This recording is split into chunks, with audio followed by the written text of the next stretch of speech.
Two of our favorite podcasts are crossing over every 2 weeks. Kate Achille of Up Next at Work and George LaRocque of WorkTech look at the tech, business, and people that impact our HR and WorkTech industry.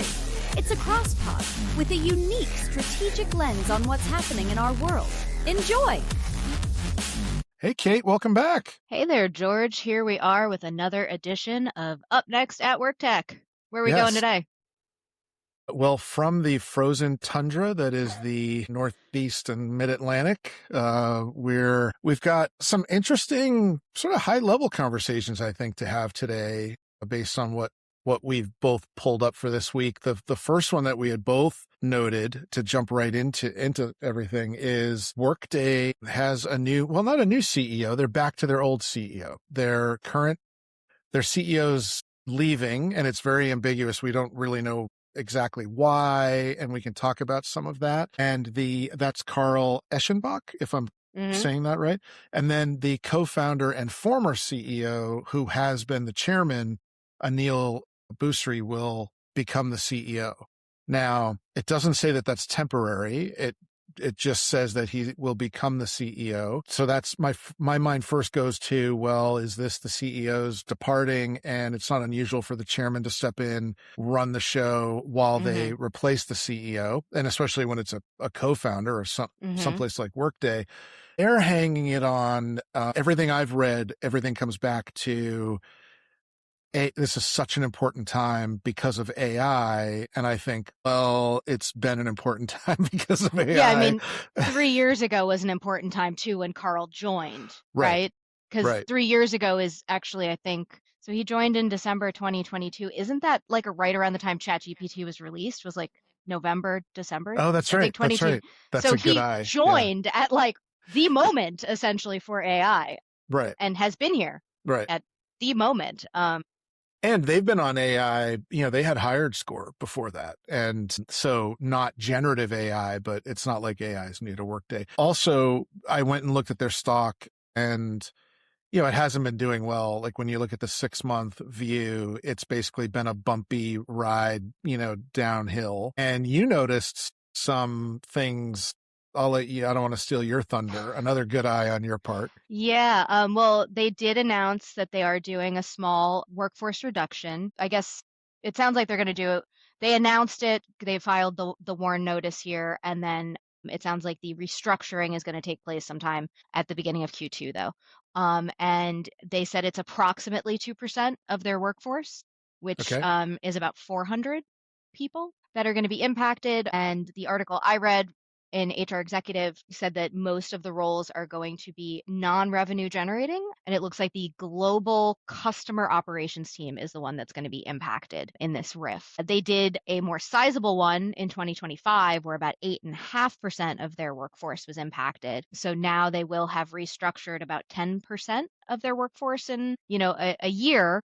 Yeah. And with the CEO's departure, all of this is in the lead up to their 2025 full year earnings call, which is scheduled for February 24th. Yeah. So even though they're not saying a lot, it's, we're recording this, it's February 9th. Yeah. Even if they're not saying a lot in their statements, I think they're speaking volumes ahead of the earnings call that's coming up.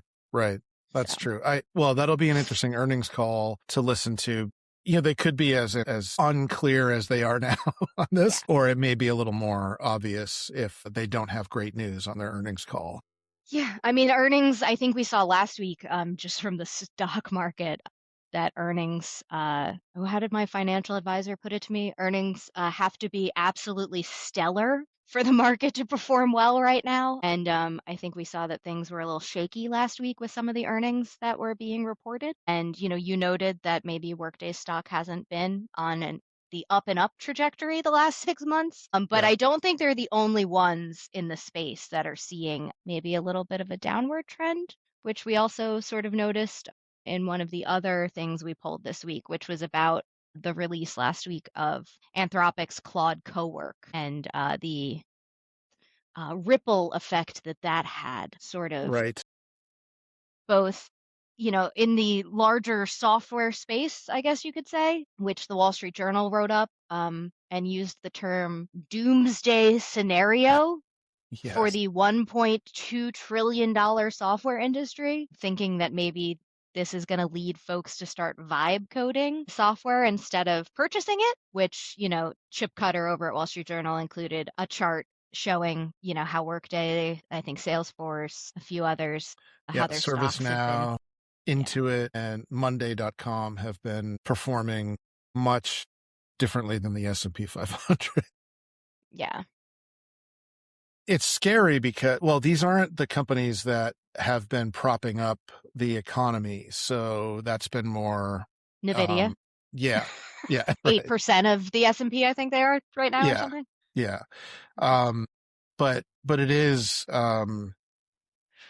scary. I don't know that I believe that this points to vibe coding. I just happened to write a piece about our space. I titled it Vibe Coding versus the CHRO.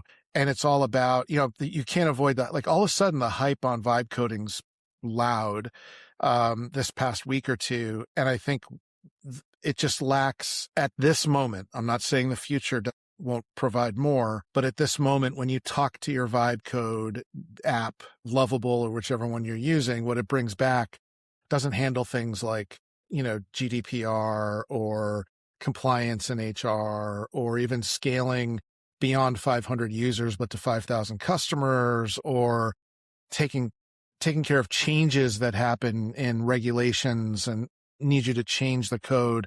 So scalability is hard for people to get their head around, but it's a real thing in enterprise software. And what Vibe Code gives you back is something that's great for your desk and for you to use. And it's incredible, or maybe for a small team or something super internal, but generally not. I don't see like Vibe coding a replacement for Salesforce. I just don't see it. How about as a first draft? Like maybe you take sort of like writing, like here's your outline for what you could, go Yeah. from here with your code. Maybe that's an option with vibe coding. Cause yeah, when you and I were chatting beforehand, I was talking to you, cause everyone's been up in arms about Moltbook, the Reddit for AI agents. And I was mentioning that was vibe coded. Yeah.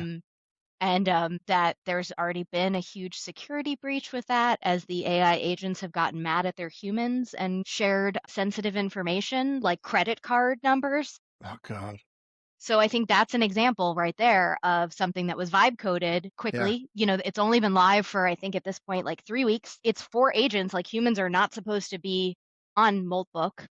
So I don't know what the moderator situation is, if there really is one, but was anybody checking to make sure that the agents couldn't, Clearly not. share what they wanted? Because, Clearly not. I Yeah. don't know that, Chase or your local financial institution was expecting fraud alerts based off of AI agents, just posting everyone's, information online. Yeah. And that story, you mentioned it earlier when we were chatting, I haven't seen that anywhere. I have seen a lot of buzz around. I mean, it's really creepy. It's basically a social network for agents, and they're talking to each other like people would and sharing things like people would. And some of the stuff they're saying is scary because they're to the point where I don't even know if it's real. Like I'm questioning whether it's real, but I guess at least some of it's real if the agents are pissed and sharing credit card information.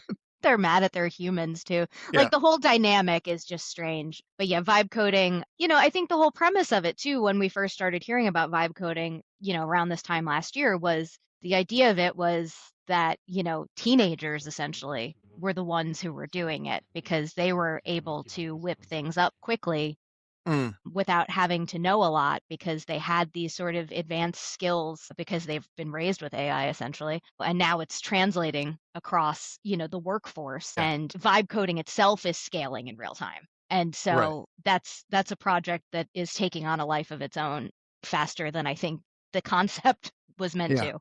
But to your point, I've been making this point recently. It's for like product managers. It's, we're way past the Figma demo. Like it used to be, we had this elaborate clickable demo that really didn't do anything. Now you've got a prototype that you can get put in the hands of a user, see how it goes. And you get pretty far before you spend $1 of engineering resources. That's super powerful, but doesn't scale. It does not.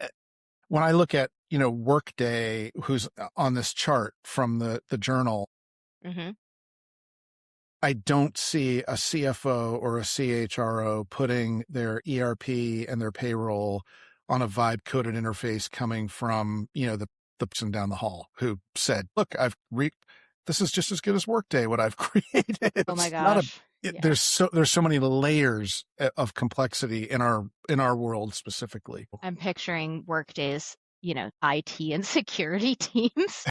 Just like the absolute heart attack that they must, that those teams must be having around vibe coding in general. Because I mean, I think anyone listening, if you've ever had any sort of office job and tried to do something external, you've heard from somebody in IT, like, you Yeah. can't use Slack, like we're a team shop, or like Right. you can't, we use Microsoft, you can't use your Gmail for, like the simplest things will set off, Right. your IT and security teams internally. So like the idea of vibe coding an entire new solution Yeah. quickly and then trying to implement it Right. inside even a small company, let alone a Workday. Yeah, good luck. Yeah.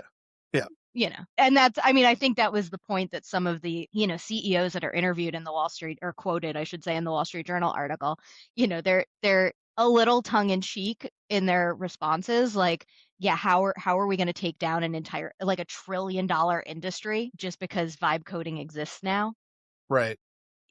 There are entirely too many interests at stake here, let alone the, obviously millions, billions of people who are employed and all of the infrastructure that exists. But yeah. And you know what? Anish Akaria from A16Z, Andreessen Horowitz, said that software costs represent only about 8 to 10% of enterprise spending, relatively small, and that a fraction of what vibe of that with vibe coding, and it isn't worth the legal and compliance risks for most companies. And I think that there you go. That cuts right to the chase.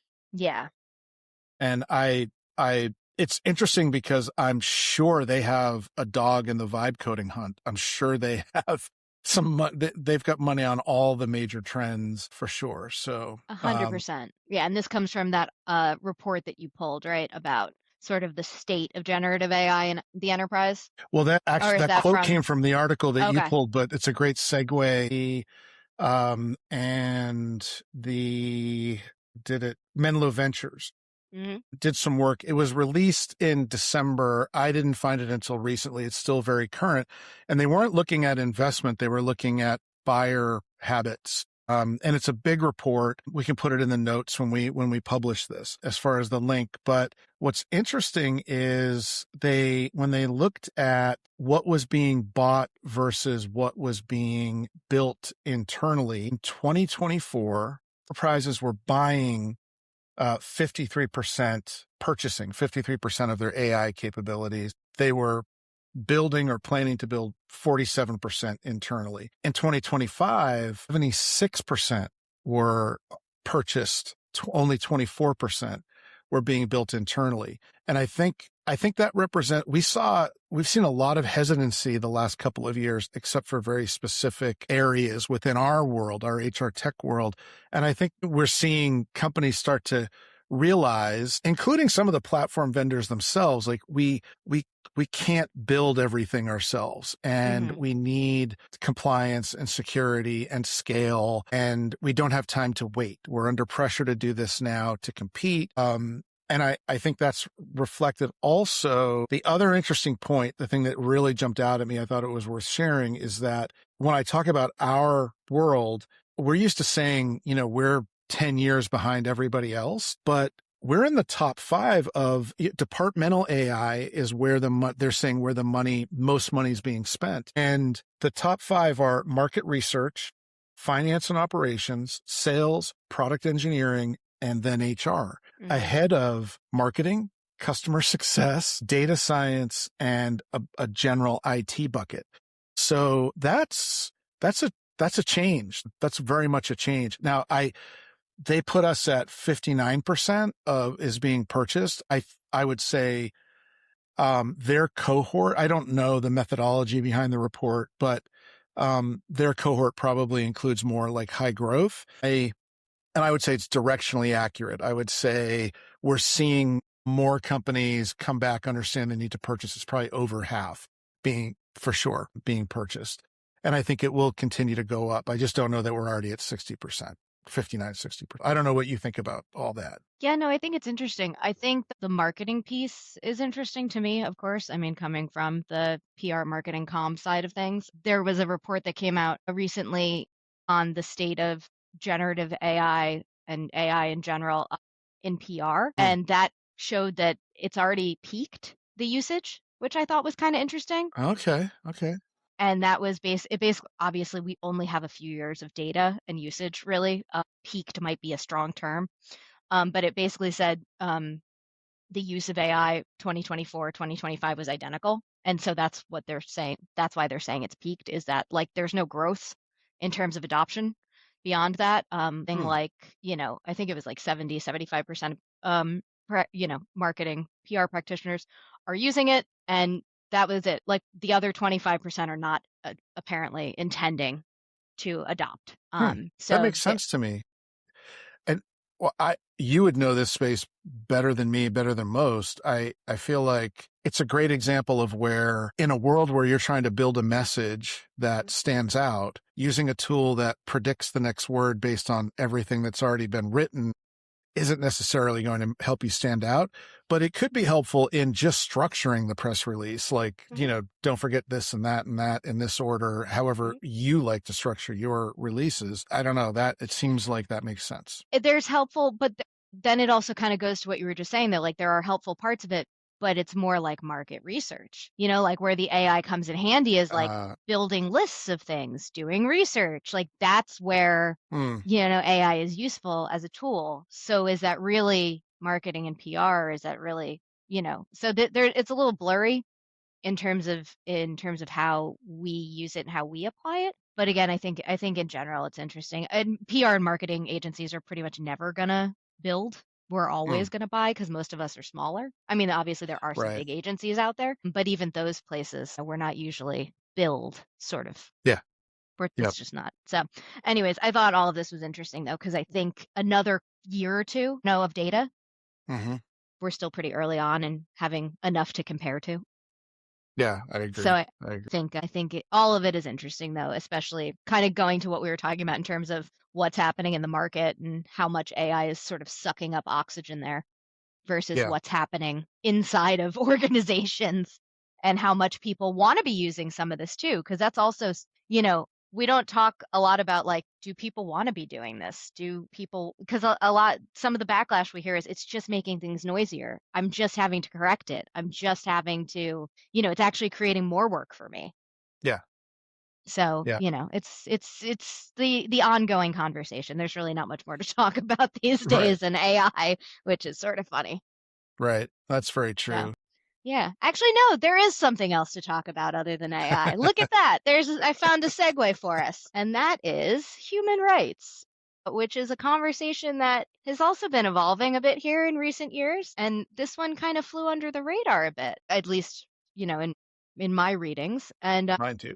That is the Human Rights Campaign, which I think most people have at least heard of. And if you haven't heard of it, you've probably seen their logo before.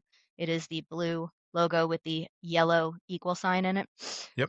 That is the Human Rights Campaign released their State of the Workplace research last week. And that includes the Corporate Equality Index. The Corporate Equality Index is actually 24 years old. The first one was launched in 2002. So for anybody who thinks that DEI or any of that is a newer concept, 24 years of data. So the thing that jumped out at me in terms of what they released last week, though, was they got about the same number of companies participating in 2025 as previous years. It's about 1,500, I guess. 1,500, but notably they had a 65% decline in Fortune 500 companies. So I guess it went from 377 in the 2025 report to only 131 for 2026. They did note that a number of Fortune 500 companies are federal contractors. So they're indicating that that is might have something to do with why, some of these companies were reluctant to engage.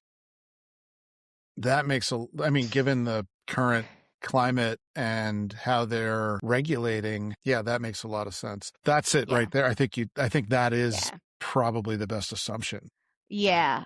But what they were saying in terms of what's changing though is that when it comes to actually like policies and what's happening inside of workplaces, their policies themselves aren't changing so much, but what's changing and what's really impacting employees is transparency and clarity. Mm. So, you have fewer companies participating in indexes like this, but employees don't really know why. And they don't know what's happening. And you know, th- from the executive summary, it said the decline in submissions reflects a shift in how employers are approaching transparency in the current environment, a shift that, as this report demonstrates, has real implications for employees regardless of whether underlying policies have changed. So that's a more succinct way of saying what I was trying to say. So they're saying there hasn't been a rollback of inclusion policies, but we just don't have as much clarity and transparency as we used to. Yeah. Which I think is true because, I was talking to an HR practitioner earlier today who was saying, the thing that's changed for them, again, they have all these new executive orders. They don't necessarily know what to do with them still, though, a year like into the new current administration, I should say. Right. So Right. that Well, and right there then, is a lack of clarity. Oh. yeah, I think it's all around, and I think transparency is best. I think Mhm. it's sad to me that the Fortune 500 pulled back, felt like they should pull back, felt like they had to pull back, however they would articulate it. That is not a good thing for anyone. But they're also, I'm not giving them a pass here, but they're also navigating in waters where this is one that we didn't talk about in advance, but there's the Department of Labor Mhm. is going after Nike. Around not being fair in their hiring and management practices, largely because of their DEI policies. So in that climate, that's a scary place Yeah. to operate in. Like, you don't know, because the regulations haven't necessarily changed. There have been some orders that have changed some things, and now you run they're running the risk of having to defend themselves Yeah. in this climate, and that's a scary place to be. I will say one of the positive things that the report did share, though, is 534 companies, which I guess is roughly a third of the companies, earned a score of 100 on the Oh, wow. on the equality index, and they are going to be recognized with the Equality 100 award, and that means that they are leaders, basically in LGBTQ plus workplace inclusion. Oh, So that's to get great. 100, you are considered of the most equal, I guess. So I thought that was kind of interesting. But I wonder if you could take this, like the conversation we just had about the waters that everybody has to navigate, whether you're an employee, an employer, which are, looking in either direction, extrapolating that thought to think, it's so not transparent in those larger federal contractor organizations, excuse me. Will the workforce start to gravitate toward not necessarily smaller businesses, but businesses that are not federal contractors, not, in that space where they're going to, be less transparent because of the political climate? So to smaller yeah. or smaller large cap companies, Hmm. I don't know, that it's interesting. You could see that. I could see that for sure. I would bet because I do know there is a stat in there that says like when workers are uncertain about like where their company stands, that they're more likely to consider leaving the Mm-hmm. organization. And I think it was something like 86% of the workers have described their current workplace as hostile. Wow. 86% are considering leaving at this point, which Wow. obviously the job market is tough right now. So that puts people in a really, that's a challenging position to be in if you're uncomfortable where you work, but you don't necessarily want to enter the current job market. Yeah. So, Yeah, for but yeah, sure. so that was another one. And I think that brings us to the state of the industry, sort of. Yeah. getting into the M&A and is that, or yeah, Yeah, okay. Sorry. state of the industry. Yeah. Uh, all right. Sorry, Um, I switched the name around on you there. No. We were a lot of these topics are overlapping. So, Yeah, it's interesting that. I think what I had seen a couple of things that jumped out at me. The deal that I'll put out there that is not necessarily in the HR tech space, but it's being almost positioned as such, is this company Nullify raised a $12.5 million round, which is a big seed round. big seed. For they're in the world of AI product security, but they position their product as AI workers. So there's this term, which I hate, that I never hear anyone in our space say it, but we're going to start hearing, because I'm seeing it in a lot of places. It's the silicon workforce. So Oh, I hope we don't. yeah, but this whole idea of AI as employees, and it is coming up where a lot of conversations that I'm in recently are around strategic workforce planning and how we're now looking at, labor market statistics and workforce statistics and internal stats on our workforce, and looking at planning, with humans working with bots, humans working alongside bots, and that it seems like that's the slope that we're on, is moving into this era. So I just thought it was interesting the way this was messaged. Absolutely. Yeah, I really hope we don't hear that term, silicon I worker, hate it. whatever. I No, hate it. that's bad. I still have issues with white collar, blue collar, so Yeah. maybe don't listen to me because I might be overly judgmental on this one. Wouldn't be the first time. But what I do think is interesting, yeah, well, there's a lot that's interesting in terms of how this is going to impact messaging, though. For years, I know HR has struggled with the human resources Mm, nomenclature. So, what does this mean for strategic workforce planning if your workforce now doesn't just include humans? Is it just human resources now? Like, what are we going to, and you're not just people ops anymore. right. It's not just, what are we moving towards? Yeah.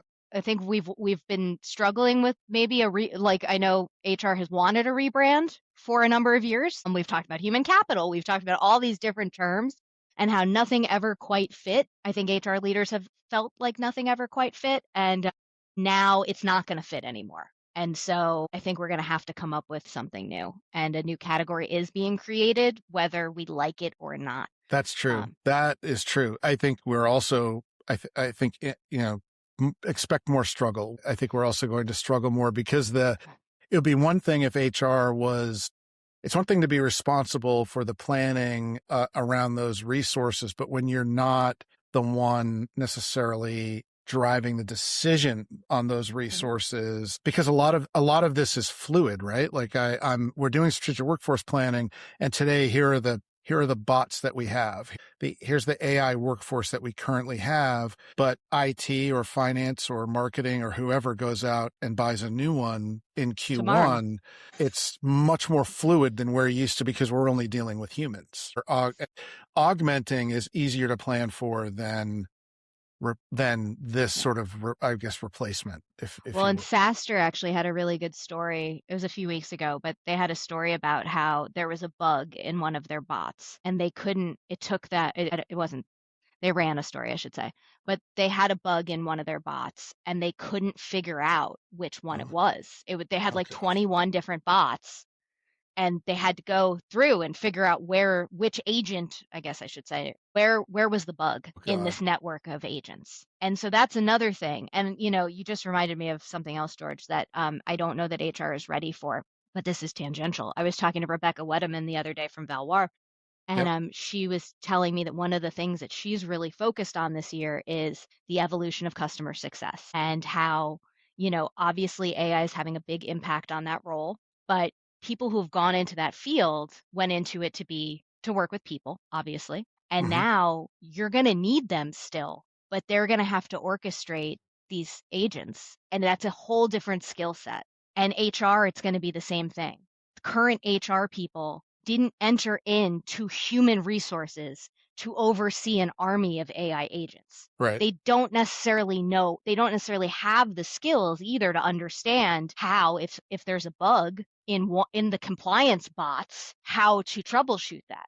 Do they become does HR become the person who fixes that? Is that an internal issue? Is it an external issue? Is that your vendor? If you've built, like, this is going to create chaos. Yeah. As this evolves. Yeah. You know, they never really exposed that when they did the Clone Wars movie, like how it was all, you know, managed in the back. But that's what I'm picturing is like, you know, these bots talking back, you know, I mean, well, they're on Maltbook. Exactly. They're already mad at us. So right, yeah. Right. Sharing our credit card information. But yeah, I mean, this is something HR is going to have to, you know, we've talked about upskilling and reskilling and all of that for years.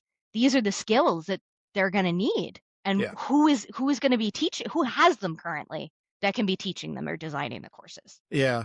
And I think the part of the problem is right now and this isn't all for regulation to decide. In some cases, it's for the employers to decide, the companies to decide. But this is all, it feels like the Wild West because it's happening to everyone, not with or for everyone. Mm-hmm. So right now, it's almost like we're just letting the AI run and we'll figure it out versus having a value or a principle or a strategy that says, in our customer success department, our humans are always going to be here, and this is what they're going to be responsible for. And this is where we'll leverage technology. And we can see the next 18, 24 months. That's where we go. And you could do the same for sales and development and everything else. But right now, it just seems like it's just willy-nilly. And sometimes decisions are made that are not thought out. And I want to point this out. Someone shared, so I've given this example on the engineering side. There was one point where the CEO of Anthropic came out and said, in 6 months, we won't be coding. We won't have any humans coding anymore. Yeah, that was last May. Yeah. I think we're still coding. Yeah. 6 months later, they had jobs on their website for folks to code. Today, they're hiring a ton of salespeople, a ton of marketing people. They're hiring humans. They are hiring humans. So it's interesting because we're adopting this out in the field, and the companies that are developing this are seeing the value of humans. They're not just plugging AI in. So I think it's chaos. It is, but we are going to have to stay in control. That's the part that scares me a little bit. Yeah. Okay, we do have a couple more deals though, or I guess funding rounds that happened this week. Yep. The other one that I pulled up was, I guess it's pronounced Curios. And this is a quick one. The reason I pulled them up is they are in Dubai. So they're in UAE, and they raised a $5 million seed. Mm-hmm. Nice size seed round. They are in the world of talent acquisition. They're basically a job board marketplace that leverages AI to provide a few more capabilities to candidates and employers. This is about new markets, growing markets, and emerging markets, right? To me, that's what this deal is about. When I look at I look at a lot of these deals, nothing jumps out at me as novel or new in the world of marketplaces, specifically job board marketplaces. It is right in line with, I've been saying for years, if you're providing additional services, you'll have a niche to grow within. But, you know, it's just interesting that there's still money being raised for these. You know, how many of these have you written? You said releases like this? Hundreds. Yeah. You can probably blame me for some of the messaging that exists today. I won't say which you can blame the good me for. stuff, the good messaging. Oh yeah, obviously. Something like improving efficiency. No, this is interesting though. I'm always interested when like a sort of a new geographic market really starts to pop off, and we are seeing more and more come out of Dubai lately. So, and yeah, again, another seed. I'm seeing a lot of seed rounds lately. Yeah, well, and that the state of the industry type that we talked last week, a lot of the money's going. I was just looking at this afternoon again. 193 deals in 2025, 163 of them were in early stage. Now, at the other extreme, there were 17 mega deals that were $100 million or more for each. Okay. And the total was 56% of the 6.24 billion that was raised last year. So you've got the really big growth companies, private equity and VC are doubling down on those. You've got seed deals, the 163 deals was only 1.1 billion. That's a lot of money, but Yeah. comparatively, the middle is squeezed, right? So you've got new players getting a lot of money. There are a lot more fighting for it. So it doesn't feel easy. It's not easy to raise any money right now, but your pre-seed, your seed rounds, those are out there. It's your getting to A is really hard right now. If you've made it to B and you're AI forward, there's probably money out there for you because you're in growth mode. You're scaling. Well, and that brings us to the last one, which kind of ties this up with a bow, and that is Wellfound, which is a startup, jobs for startups. They acquired Hirefly, which is an agentic recruiting platform. And the reason I pulled this one was because Hirefly is one of those 2021 companies. They were founded in 2021, so one of those pandemic era startups. And so to your point about getting past seed to A, I didn't look to see, how much Hirefly had really gotten to, but this is one of those ones where we're now seeing another one get snatched up, kind of like we had talked about in the last episode, where these guys are all just getting picked off, the ones that otherwise would probably be going out for A at this point, or potentially B. Yeah. I mean, I think if I don't know Hirefly, but I would be a fair assumption to make based on every founder I speak to a lot of them in 2021. They probably weren't thinking that they'd be exiting at this point. But the market isn't what it was in 2021. That's for sure. It looks like maybe they had raised about 6 million, probably seed, angel, something like that. It doesn't look like they had actually done like a formal seed round. Yep. Yeah. So that's everything we got this time around. I think keep an eye on Workday and their earnings call here in a couple weeks. Yes. Yeah. We know what we'll be talking about in a couple weeks. Yeah. And then, that brings us to Rose and Thorn. What do you got, George? Rose and Thorn. So my Rose and Thorn, I'm going to be, all right. So it's one thing. It's both. Okay. Both a rose and a thorn. I grew up in New England, and the New England Patriots lost the Super Bowl last night, which is a thorn. Of course you want them to win, but just the fact that they were there, the way I was putting it is they were playing on house money after week 10. Like they had no business being in the Super Bowl, but they've made their way there. They did. And I had kind of been, just to put this in context, a few years ago, I was kind of like off the NFL. And I just liked watching the group come together. And I'm sure we'll get, right now their PR is fantastic. I'm sure we'll get the real story. And, there's always a real story in the NFL with NFL teams. But right now they just look like a bunch of good people who, lost the big game. So we'll see. Yes. So I have no football team that I really support. It's funny. I was born in Boston, but my dad is from upstate New York. My mom is originally from Long Island. For whatever reason, I was taught to hate Boston teams growing up, despite the fact that I was born there. Go figure. So really don't have any allegiances in my household growing up. So I just kind of watch these games to watch the games. Yeah. My rose is Bad Bunny's halftime show because I thought it was really fun, brought a lot of energy. I would say my thorn would be Green Day's opening performance because I thought that was lackluster. But I'm gonna give my thorn actually to Punxsutawney Phil for showing up and giving us 6 more weeks of winter. Yeah. Because as much as I love small furry creatures, that rodent who does not have a good track record for accuracy. I think it's only like 30%. I'm over this. I realize that I'm so over it. Yeah. Is that George and I obviously geographically live fairly close to one another, but for those who are not based in New Jersey, we have had the same sheet of icy snow now for about 3 weeks. The temperature has not been above freezing in about 3 weeks. Yep. I am a beach bunny, so this is just not working for me. I need to go to Puerto Rico with Bad Bunny. That's kind of where I'm at. I need a break. So that's my thorn. Yeah. I'm with you. And not to make you feel worse, but I saw an article about there are all these different creatures that people watch to predict what's coming. Yeah. And like all but one of them predicted more winter. Was it Staten Island Chuck? Remember Staten Island Chuck? Yeah.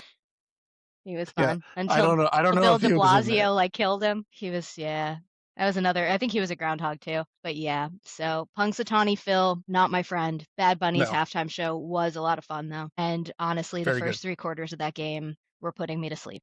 So the Patriots did do a good job of holding their own until the 4th quarter. I will give them that much. Those teams both had tremendous defenses. Which makes for a boring football game. Which makes for an incredibly boring football game. Yeah, I think last year's was about equally as boring though. So yeah. And, but that's it. We did it again. So we'll be back in a couple weeks with more updates for you. We'll see you then. Thanks, hopefully everyone. It'll be warmer. Yeah. All right. Take care. Thanks for listening to or watching Up Next at WorkTech, brought to you by the Work Defined Podcast Network, the Devon Group, and WorkTech.